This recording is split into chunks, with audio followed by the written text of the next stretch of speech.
Quantos creem que no meio da perseguição Deus prepara um esconderijo para você? Quantos creem que Jesus prepara um esconderijo para você no meio da perseguição? Diga glória a Deus. Aleluia. Deus ele sempre prepara um esconderijo. Deus sempre te dará um escape. Amém? Primeiro livro dos Reis, capítulo 17. E o versículo de número 3, 1 Reis 17, o verso 3 diz assim: vai-te daqui e vira-te para o oriente, e se esconde junto ao ribeiro de Querite, que está diante do Jordão. Eu vou ler novamente. 1 Reis capítulo 17, verso 3 diz assim: vira-te, ou melhor, vai-te daqui e vira-te para o oriente, e te esconde junto ao ribeiro de Querite, que está diante do Jordão. Amém? Se assenta em nome de Jesus. Glória a Deus.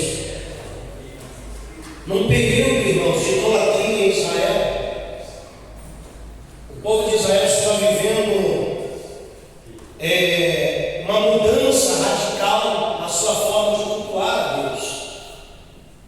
Aonde Acabe, após a morte do seu pai, o rei Omri, ele começa a reinar em Israel, e o texto vai dizer que ele se casa com Jezabel.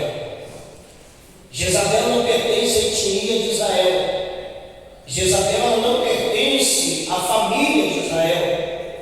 Jezabel é uma mulher que vem de uma outra linhagem, mas que também é filha de um rei. Então acaba de encontrar matrimônio com essa moça, e o texto vai dizer que agora ela começa a profanar o culto em Israel. O culto que devia ser ao Senhor, a adoração que deveria ser voltada a Deus, agora é voltada a deuses pagãos. Porque Jezabel começa a espalhar por todo Israel altares para que eles adorassem esses deuses pagãos: Moloque, Astarote, Azira, Baal, Baalins. E o texto vai dizer que agora Acabe, induzido pela sua esposa, ele começa a levar Israel também à idolatria. Ele começa a incentivar o povo de Israel a adorar esses deuses pagãos. O problema, irmão, não é quando você peca. O problema não é quando você comete algo errado. O problema é quando você induz outras pessoas ao erro. O problema não é eu fazer. O problema é quando eu incentivo outras pessoas a fazerem. E quando eu incentivo outras pessoas a fazerem, eu estou cometendo um pecado que é pior do pecado de macumbaria, de feitiçaria, que é chamado pecado de rebelião. A rebelião, irmão, é um pecado tão grande aos olhos de Deus que ele é considerado maior do pecado de feitiçaria. Então agora a carne não está se rebelando contra o homem, contra a mulher, está se rebelando contra Deus, virando as costas para Deus.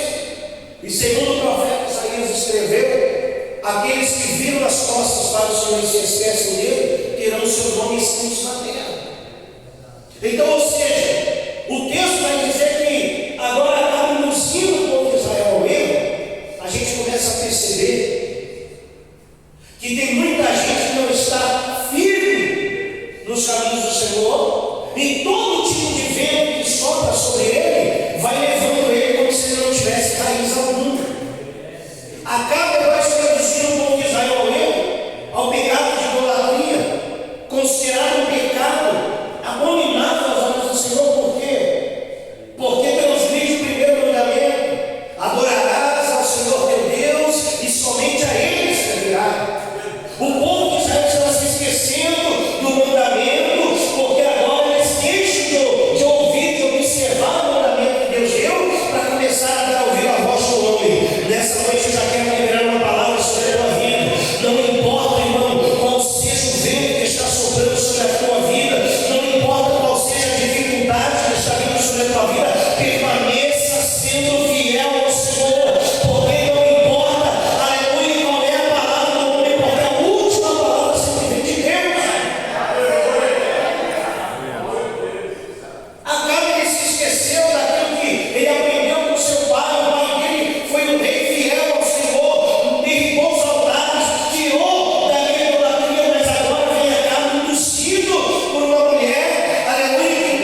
assim, permaneça naquilo que você aprendeu, naquilo que você foi inteirado, sabendo de quem você aprendeu. Acabe não permaneceu, Acabe não ficou na posição que Deus havia colocado ele. E o texto vai dizer que a idolatria cresce. O povo começa a observar o quê? A voz do líder. Deixa de ouvir o mandamento de Deus para ouvir a voz do líder. Quando o líder te conduz pelo caminho certo, vai haver prosperidade, vai haver bênção. Mas quando o líder lidera sem a direção de Deus, ele vai te levar ao fracasso. Eu tenho que observar, meu Carlos, porque eu tenho sim que observar a minha liderança, mas se a minha liderança não estiver enquadrada na palavra do Senhor, cuidado, porque podemos ter um fim trágico. Davi, ele foi considerado uma lâmpada em Israel. Por quê? Porque por onde ele passava, ele era um líder que servia como uma lâmpada para os seus liderados. Mas Acabe não. Acabe agora ele se torna trevas.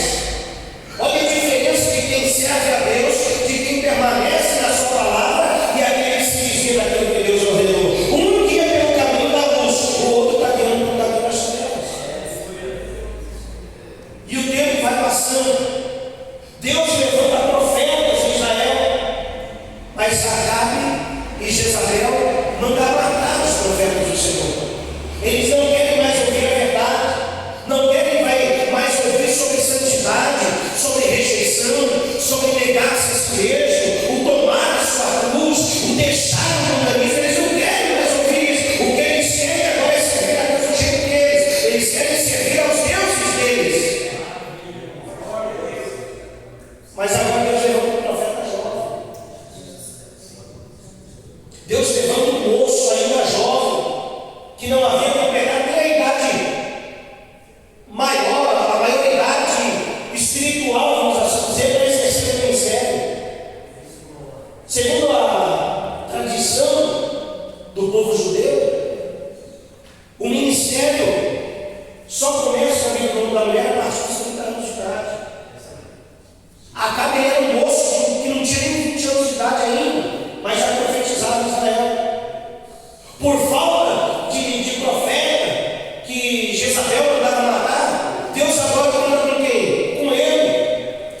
E sabe qual é o mal da nossa geração? Eu falo e volto a repetir: a pior geração de crente que é a nossa. É essa aqui que a gente vive. É a pior geração. Uma geração que quer milagre, mas não quer orar. Uma geração que quer milagre, mas não lê a Bíblia. Uma geração que quer ser usada por Deus, mas não quer pagar o preço. Uma geração que quer crescer, ter fama, nome, quer viver na obra do Senhor, mas não quer pagar o preço. É a pior raça de cristão que tem a nossa. Comigo eu. Começando comigo. Porque nesse tempo, quando Deus falava com o jovem estava ouvindo. Quem não se lembra de Samuel? Samuel, Deus usou a voz do profeta, a voz do sacerdote em mim. Porque Deus não vai usar uma voz estranha para falar com você. Ele usou a voz de quem para falar com Samuel? A voz do líder. Ele usou a voz do líder. Samuel estava na cama dormindo, de repente ele escuta: Samuel. Ele corre lá no quarto de mim. E ele diz: ele é aqui, Senhor. Ele disse: Senhor, me chamei, volta a dormir.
Deus é o meu Senhor.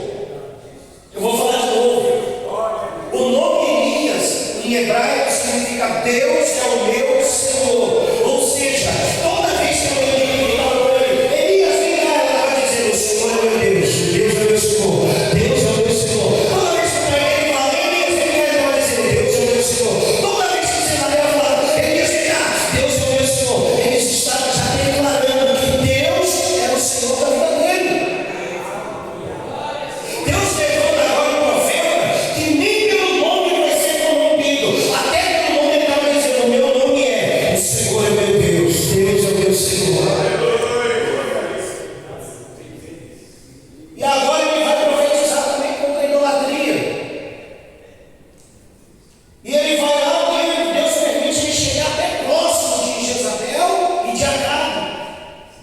Só que o texto vai dizer que ele foi e falando com Acabe. O versículo diz assim: Elias o tisbita, que era dos habitantes de Gileade, disse a Acabe. Por que ele foi profetizar para Acabe? Porque Acabe é o líder. Acabe é o cabeça. Sabe por quê? Porque toda autoridade foi construída por Deus e Deus não pula. Deus ele respeita a autoridade. Quando Deus foi mudar o nome de Sarai para Sara, Deus não falou com Sara, Deus falou com Abraão. Enquanto Deus falava com Abraão, Sara estava atrás da cortina. Ele disse assim: Abraão, a partir de hoje não chamarás mais Abraão, chamarás Abraão, porque é pai de multidão. E Sarai, sua mulher, a partir de hoje, não chama mais Sarai, ela chama Sara. Por quê? Porque Abraão é a cabeça.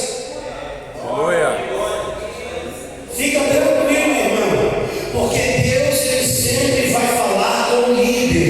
Deus sempre vai falar com quem está na liderança. E se a liderança não der ouvido, Deus troca a liderança, Deus põe outra liderança. Mas quando a liderança anda nos caminhos de Deus, a tendência do povo, a tendência da igreja é crescer, é prosperar, é multiplicar. Ele chega até Acabe e diz: ó, vive o Senhor, em cuja presença eu estou. Como vive o Senhor de Israel, diante do qual me ponho de pé, não haverá orvalho nem chuva nesses anos, senão segundo a minha palavra. Quando ele fala isso para Acabe, gera uma ira em Acabe e gera uma ira em Jezabel.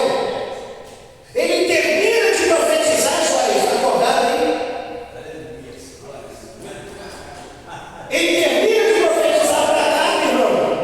A voz do Senhor já fala com ele: foge porque eu vou querer te matar, foge porque eu vou te perseguir, foge porque você agora mexeu com quem é grande, mexeu com peixe grande, tocou, aleluia, no maioral, foi lá e apontou dentro da cara dele e falou o que Deus queria. Agora você também vai ser perseguido. Sabe qual é o mal da nossa geração? Não aguenta sofrer perseguição. Não aguenta ser provado por Deus. Tem gente que está pondo a confiança tanto no homem que está achando que um voto vai mudar as coisas no Brasil. Irmão, pode subir quem quiser naquela cadeira. O céu ainda toma controle de tudo. Pode ser rei, pode ser príncipe, pode ser homem, pode ser mulher, pode ser amarelo, azul, branco, vermelho, pode ser quem for. Deus ainda está no controle. Fica tranquilo, sabe por quê? Porque não vai acontecer nada com a igreja de Jesus Cristo. Há um que está sentado no trono e ele tem na sua coxa direita escrito Rei dos Reis e Senhor dos Senhores. Então fica tranquilo, porque pode vir o que vier, a igreja permanecerá de pé, Jesus. Ela vai permanecer de pé. Mas o texto vai dizer que ele é um profeta, e o profeta, irmão, o profeta ele é sujeito à voz de Deus,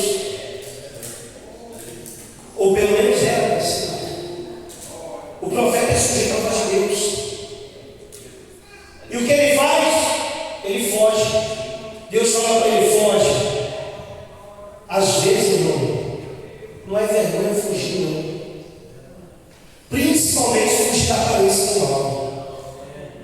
Fugir nem sempre, irmão, é covardia. Tem um ditado que diz que é melhor um covarde vivo do que um herói morto, um corajoso morto. Nesse caso aqui, ele ia servir aos mortos, mas Deus falou para ele: foge, sai fora, porque vão querer te matar também. Mas sabe o que me chama a atenção no texto? É que quando Deus fala, irmão, que ele foge, ele já tem direção, ele já tem lugar, ele já tem esconderijo, ele já tem tudo providenciado. Eu vou melhorar para você entender. Quando vem a aprovação na sua vida, pode ficar tranquilo, porque Deus já garantiu vitória, livramento, porta aberta, prosperidade. Pode ficar tranquilo, independente do vento que vem, independente de onde vem a perseguição, não importa qual seja a direção do vento, Deus sempre tem algo reservado para aquele que obedece a voz de Deus. Foge. Para onde? Lá para o Ribeiro do Querite, a porta de entrada do deserto.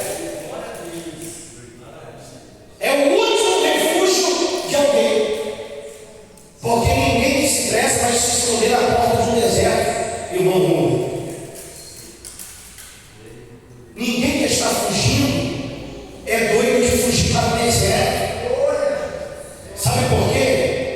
Porque no deserto não tem mantimento, no deserto não tem suprimento, no deserto não tem sombra e água fresca, não. Uma pessoa em sã consciência jamais fugiria para o deserto. Aos olhos humanos, quem visse Deus falando para ele: foge para o deserto, ele ia falar: mas peraí, eu vou fugir para o deserto. Deus está mandando eu fugir para o deserto. Deus está me mandando para um lugar de morte. Aí ele fala assim: ó, e você vai se esconder junto ao ribeiro. Ribeiro, irmão, na Bíblia representa, sabe o quê? Dependência. Deus podia mandar Elias lá para Damasco, onde tem dois rios famosos, no capítulo 5 do segundo livro dos Reis, Abana e Guarabara, rios de águas cristalinas. Paulo, quando ele pega as cartas das mãos dos sacerdotes, dos líderes romanos, para perseguir o povo de Israel, o povo da igreja, ele está indo pelo caminho da longe de Damasco. Antes que ele chegasse lá na cidade de Damasco para poder saciar a sede dele, para poder beber na água cristalina no rio, ele encontrou no meio do caminho a fonte das águas vivas. Mas Deus falou para ele: as fontes vai lá para o ribeiro. Ribeiro representa dependência. Capítulo 1 de Salmos vai dizer assim, ó, versículo 2, se me vai a memória: será que uma árvore plantada junto a ribeiros de água, ou seja, ribeiro na Bíblia representa a dependência. Porque se Deus mandasse ele, para um lugar de rio largo, ele não ia depender de Deus. Sabe o que ele ia fazer? Ele ia falar assim: eu tenho água em abundância, jamais eu vou morrer de sede. De sede eu não vou morrer. Mas Deus mandou eu para o ribeiro. Às vezes Deus vai colocar você em situação que aos olhos humanos, através da ótica humana, você não vai entender. Mas é lá o esconderijo de Deus para ele. Lá é o esconderijo de Deus para a vida de Elias. E Deus nessa noite vai preparar esconderijo para alguém aqui. Aleluia. Deus ele vai falar para alguém aqui hoje. Aleluia. Deus ele vai dar direção para alguém aqui hoje, irmão Paulo. Sabe por quê? Porque às vezes é necessário a gente sair, aleluia, dos holofotes. É necessário a gente sair de cena. É necessário a gente ficar escondido. Sabe por quê? Porque chega um momento que é necessário que ele cresça e que eu diminua. É necessário que Jesus apareça e eu desapareça. É necessário, irmão, aleluia, ficar escondido para viver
fugiu. Primeiro passo, fugir.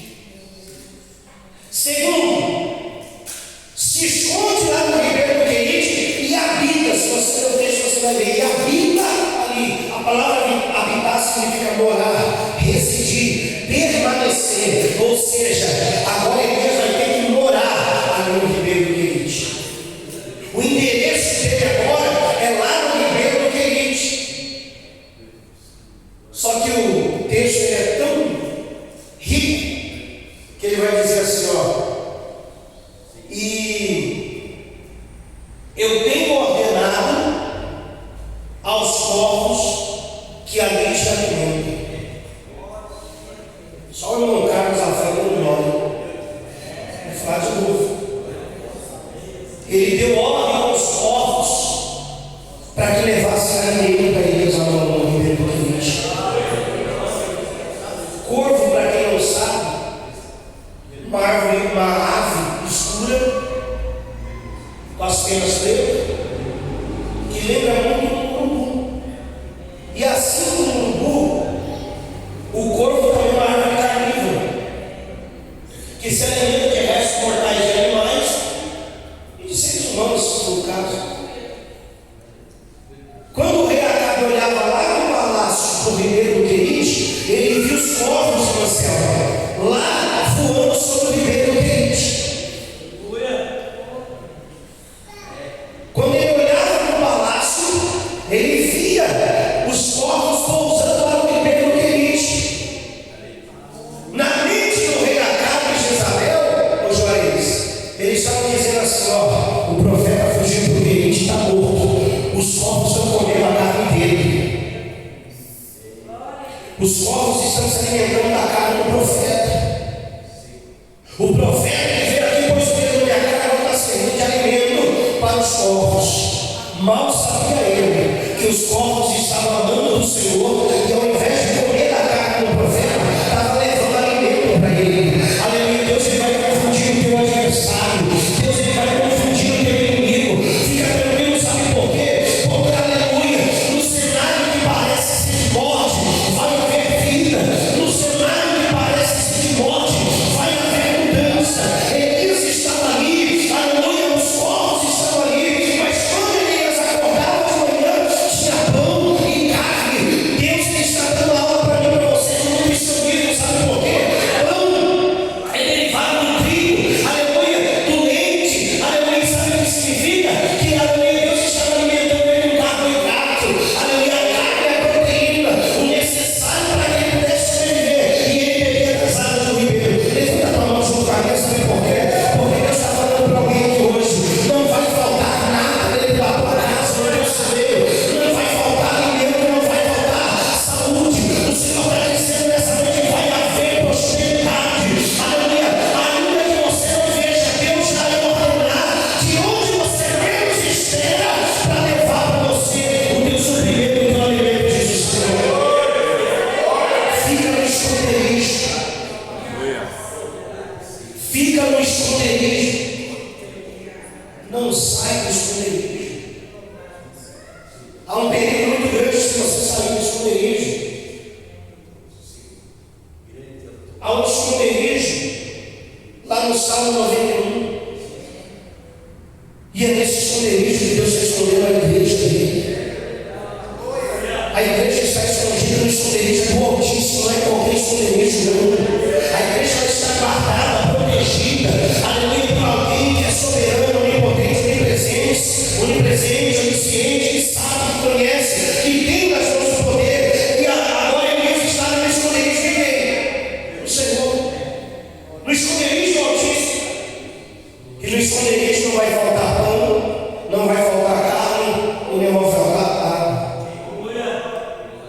Repita comigo: pão, fraco, pão, carne e água. Deus não vai deixar faltar. Deus não vai deixar faltar. O texto vai dizer, irmão, para nós escutar a mensagem que está indo embora, que Elias todos os dias acorda, tem pão e carne de manhã, pão e carne à tarde, e ele bebe das águas do ribeiro. Só que tem uma coisa, meu gente. A Bíblia diz lá que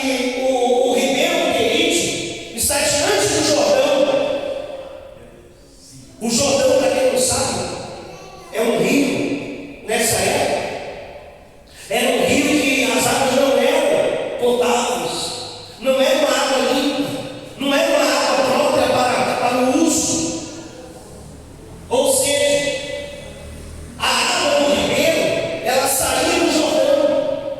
A água que saía do ribeiro onde ele estava era uma água do Jordão, era uma água imprópria para o uso. Porque às vezes Deus vai permitir, irmão, que eu e você tenhamos águas amargas. Às vezes Deus vai permitir você beber águas amargas. E sabe o que a água amarga lembra? Significa na Bíblia? Se lembra da amargura que o povo de Israel passou no Egito. É um dos cálices da mesa dos judeus. É o cálice de água amarga, com ervas amargas, para eles se lembrarem da amargura que eles passaram lá no Egito. O texto vai dizer que ele bebia dessas águas, mas os dias foram passando. E assim como toda aprovação, ela tem um começo, tem um meio, mas também tem um fim. Toda aprovação ela tem um começo, um meio e um fim. Glória a Deus.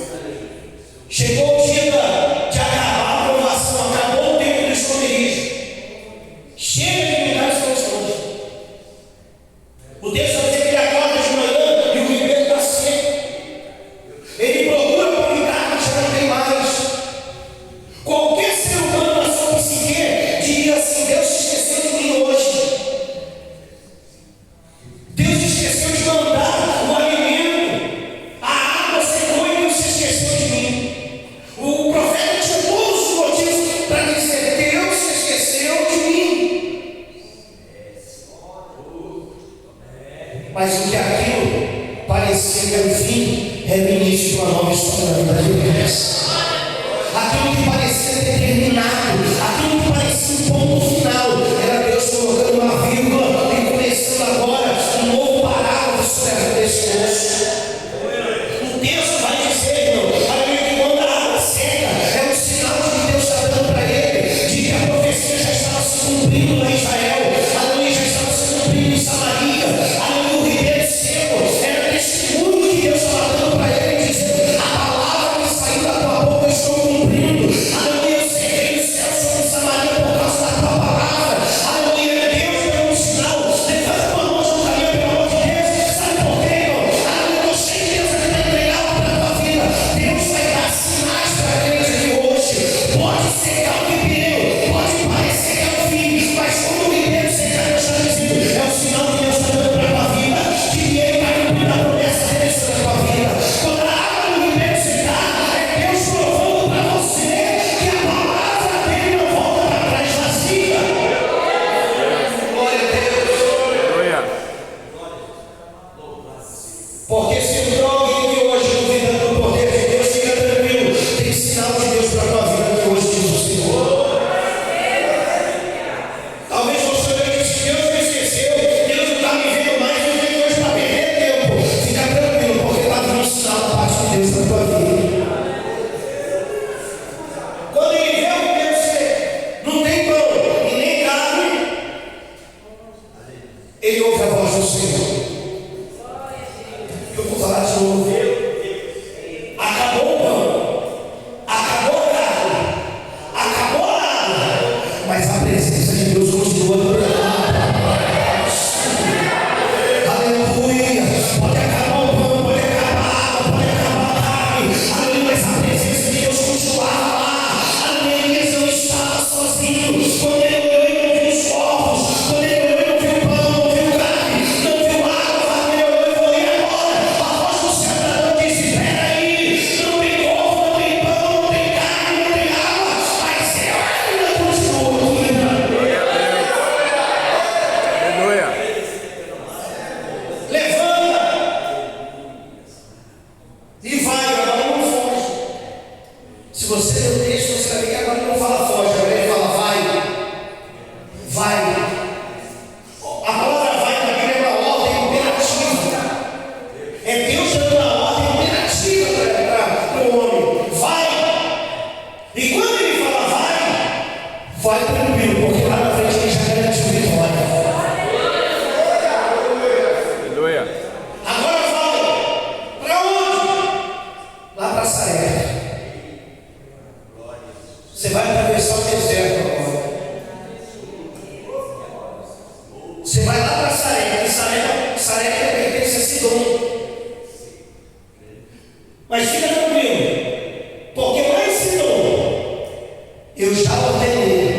uma viúva que vai suceder. A princípio, irmão, a gente está agora pensando, Deus já preparou uma viúva para sustentar e lá, irmão. Mas espera aí, irmão. A viúva vive de quê, pelo amor de Deus? As mulheres, irmãos, não podiam trabalhar, não tinham como se sustentar, irmão. Ela tinha um filho que provavelmente não trabalhava, era uma criança, ele era pequeno. E ela perdeu o marido, que era a coluna financeira da casa. Como que uma viúva vai sustentar o profeta? Mais uma vez, irmão, vem a dúvida no coração do homem. Por isso que eu e você não podemos trabalhar com dúvida, não podemos servir a Deus com dúvida. Ou você serve a Deus, ou você não serve, ou você crê, ou você não crê. Elias, ele cria, ele acreditava em Deus, e ele sai e vai para Sarepta, que pertence a Sidom. Cerca de 80 km, 80 quilômetros, não sei quantos dias ele demorou, mas o texto vai dizer que ele vai até Sarepta. Ele obedece a voz do Senhor. E o texto vai dizer que quando ele chega lá, ele encontra aquela viúva. A viúva está pegando uns cavalos de pau, está pegando uns pedacinhos de madeira, para ela colocar lá no forno a lenha, no fogão a lenha. E quando ele chega até ela, a primeira coisa que ele recebe para ela, sabe o que é? É água. A primeira coisa que ele sente quando chega lá é sede. E quando ele chega, ele pede para ela, fala assim: ó, me arruma um pouco d'água. Água, a viúva tem. Água, a viúva tem. E ela pega e serve o profeta. Ela dá água para o profeta. Ela dá água para o profeta. O texto vai dizer que depois que ele viu a sede dele saciado, a segunda coisa que ele sente agora é fome. O texto vai dizer que ele pede para aquela mulher algo para comer. E aquela mulher olhou para ele e disse assim: olha, eu não tenho nada. Eu não tenho nada para você. Ele poderia ter pensado: mas espera aí, Deus falou que a viúva ia me sustentar e chega até a viúva não tem nada. Na visão de algumas pessoas que não entendem o trabalhar de Deus, ia dizer assim: era melhor ter ficado lá no ribeiro sendo sustentado pelo povo. É melhor ter ficado lá no ribeiro comendo do bico do povo. Mas se Deus falou que aquela mulher ia sustentar, Deus ia prover o sustento. Olha, eu tenho um pouquinho de farinha na panela, um pouquinho de azeite na botija, eu já estou partindo para o fim. Eu vou mexer isso aqui, vou fazer um bolo, um pedaço de bolo, fazer um bocado aqui, e eu e meu filho vamos comer. Só que depois de comer, nós vamos morrer, porque não tem mais nada. Elias, ele passa por 3 sinais de morte. 3 sinais de morte. O primeiro é ameaçado por Jezabel e Acabe. Segundo, o ribeiro do Querite, aonde os povos iam trazer veneno para ele, as pessoas tinham ele como morto. É um cenário de morte. Então, ou seja, ele passa a segunda vez pela morte. Terceiro, agora ele chega na casa de uma viúva, aonde a morte já passou. E sabe o que ela está esperando? A única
região de Gadara. Todo mundo Gadara. Aí foi um pedido para vocês falar Gadara.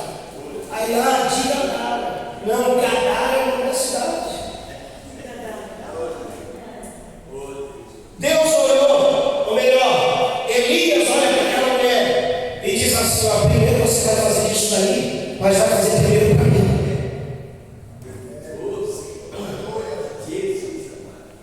Quando Deus enviar alguém lá na tua casa, precisando de ajuda, não negue.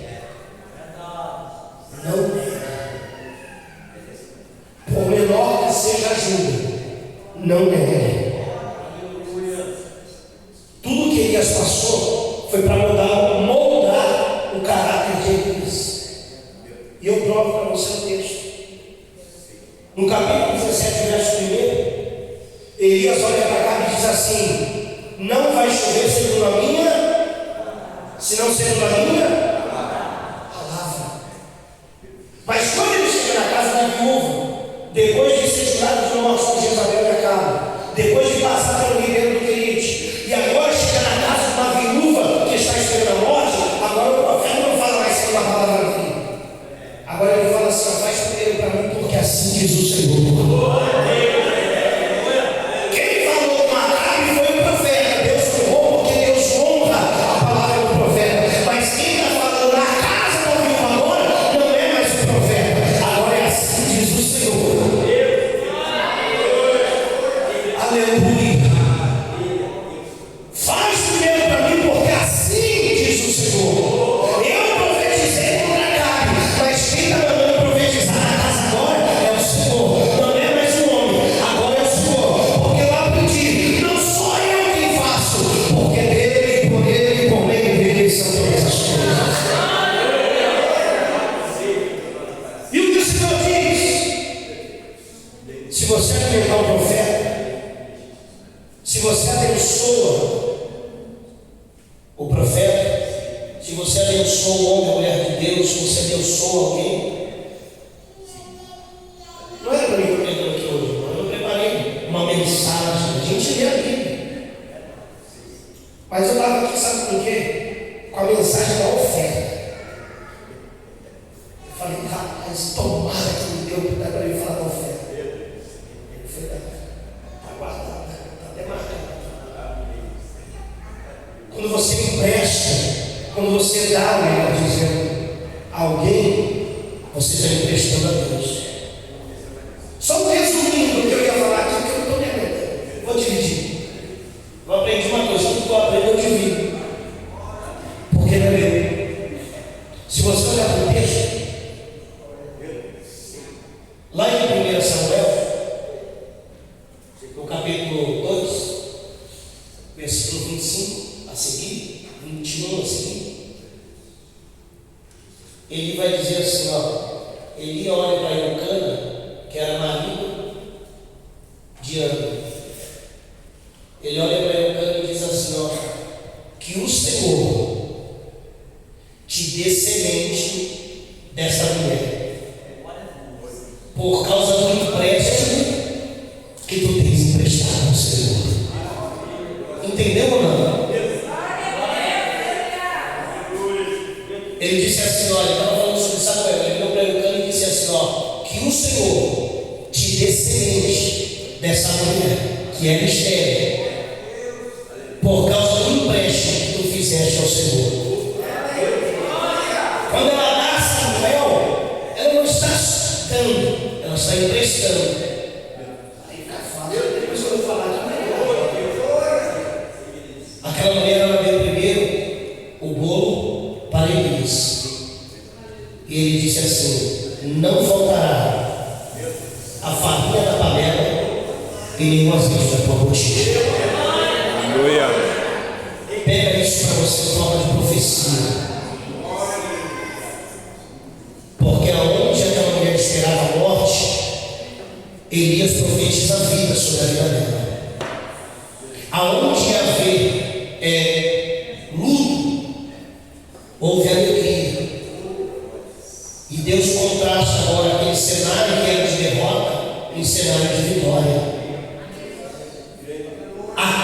bateu na porta daquela viúva por causa da chuva que não caiu em Israel, em Samaria. Mas no meio da crise, Deus abriu uma porta e deu vitória para eles.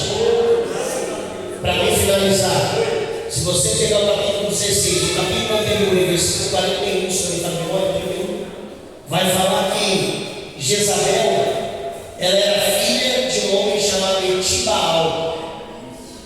E Etibaal era rei dos Sidônios. Ele era rei da cidade de Sidom. Deus pega Jezabel de Sidom e leva ela para ser humilhada em Israel. Deus pega o profeta, tira de Israel para ser exaltado lá em Sidom. Entendeu? Jezabel sai de Sidom para ser humilhada em